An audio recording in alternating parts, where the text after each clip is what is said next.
আসসালামু আলাইকুম এভরিওয়ান, কেমন আছেন? আশা করি আলহামদুলিল্লাহ সবাই ভালোই আছেন। আজকে আমি রান্না করব দেশি হাঁসের মাংস ভুনা। মাটির চুলায় লাল লাল করে দেশি হাঁসের মাংসের ঝোল। মেহমানদের জন্য সহজে ঘরোয়া মশলা দিয়ে রান্নাটা আমি শেয়ার করবো আপনাদের সাথে। সামি অ্যান্ড আম্মু চ্যানেলে আপনাদের স্বাগতম। চ্যানেলটি সাবস্ক্রাইব করে দিবেন প্লিজ। এখানে চুলাতে আমি একটা কড়াই বসিয়ে পর্যাপ্ত পরিমাণ তেল দিয়ে 2 কাপের মতো তেল আমি ব্যবহার করছি। 2 কাপ পেঁয়াজ কুচি অ্যাড করলাম, কারণ এখানে 2টা হাঁসের মাংস আমি রান্না করব মেহমানদের জন্য, তাই মশলাগুলো আমি একটু বেশি করেই ব্যবহার করতেছি। আপনারা পরিমাণ অনুযায়ী ব্যবহার করবেন। এখানে আমি মশলা, এলাচ, তেজপাতা সব কিছু অ্যাড করে দিলাম। আদা বাটা, রসুন বাটা দিয়ে আমি মশলাটা ভালো করে কষিয়ে নিচ্ছি। জিরা বাটাটাও আমি অ্যাড করে দেবো।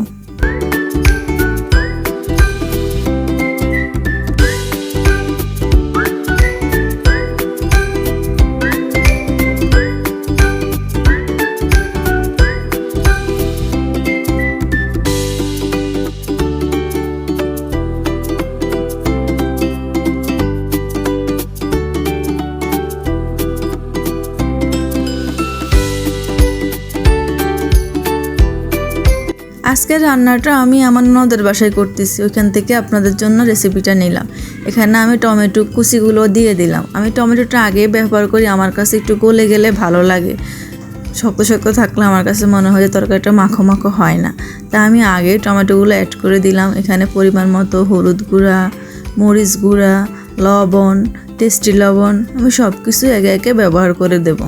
ধৈর্য সহকারে তোমরা ভিডিওটা দেখবে, আশা করি তোমাদের কাছে ভালো লাগবে। এভাবে হাঁসের মাংস রান্না করলে হাঁসের ব্যাড স্মেলটা আর আসবে না।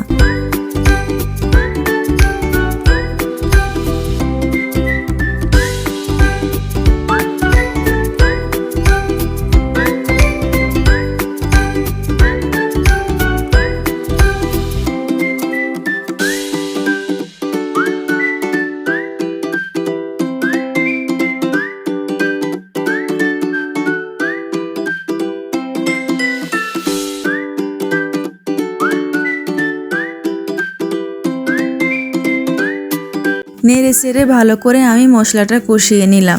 এখন আমি মাংসগুলো অ্যাড করে দেব। দিয়ে মশলার সাথে উল্টে পাল্টে ভালো করে মেখে আমি ঢাকনা দিয়ে একটু মাংসটা কষিয়ে নেব, যেন মশলাটা মাংসের ভিতরে ঢুকে। দেখো মাংসের কালারটা কি সুন্দর দেখা যাচ্ছে, এখনই খুব সুন্দর স্মেল বের হয়ে গেছে। এখন এভাবে আমি ঢাকনা দিয়ে কিছুক্ষণ পরপর ঢাকনাটা তুললে আমি নেড়ে ছেড়ে দেবো, কারণ রান্নাটা আমি মাটি চুলায় করতেছি, চুলায় আগুন ভালো হয়ে জ্বলতেছে, যেন নিচে দিয়ে না লাগে। সেই জন্য আমি কিছুক্ষণ পরপর ঢাকনাটা তুলে বারবার নেড়ে ছেড়ে মাংসগুলো কষিয়ে নেব। এক্সট্রা কোনো পানি ব্যবহার করতে হয়নি, আর মাংস থেকে অলরেডি পানি বের হয়ে গেছে। এই পানি দিয়ে আমি মাংসটা সুন্দর করে কষিয়ে নেব।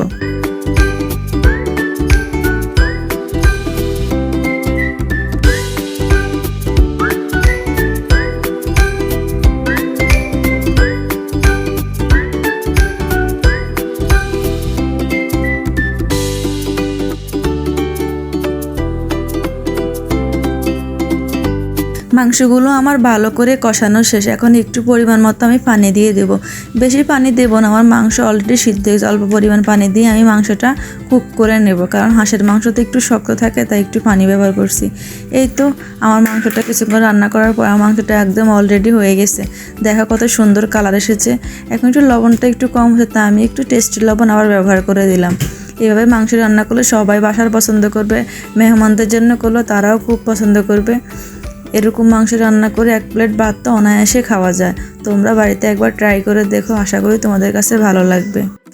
রুটি, চিতই পিঠা দিয়েও এই মাংসটা খাওয়া যায়, গরম গরম খেতে ভালোই লাগে। পোলাও, তোমরা যেভাবে খাও না কেন আশা করি ভালো লাগবে। দেখো কত সুন্দর কালার হয়েছে। আমার মাংসটা তো সবাই পছন্দ করছে, সবাই ভালো বলছিল। তোমরাও কমেন্ট করে জানাও কেমন হয়েছে। লাইক, কমেন্ট, শেয়ার করিও। আমার চ্যানেলটা সাবস্ক্রাইব করে পাশে থাকিও। প্লিজ প্লিজ পাশে থাকিও তোমরা সবাই, তোমাদের সাপোর্ট আমার খুব প্রয়োজন। আজকের ভিডিওটা এখানেই শেষ। তোমরা সবাই ভালো থাকো, আর আশা কেমন হয়েছে তোমাদের কাছে অবশ্যই কিন্তু কমেন্ট করে জানাবা। আর কী রেসিপি দেখতে চাও তাও কমেন্টে জানাতে পারো, আমি চেষ্টা করবো ওভাবে ট্রাই করতে। আসসালামু আলাইকুম।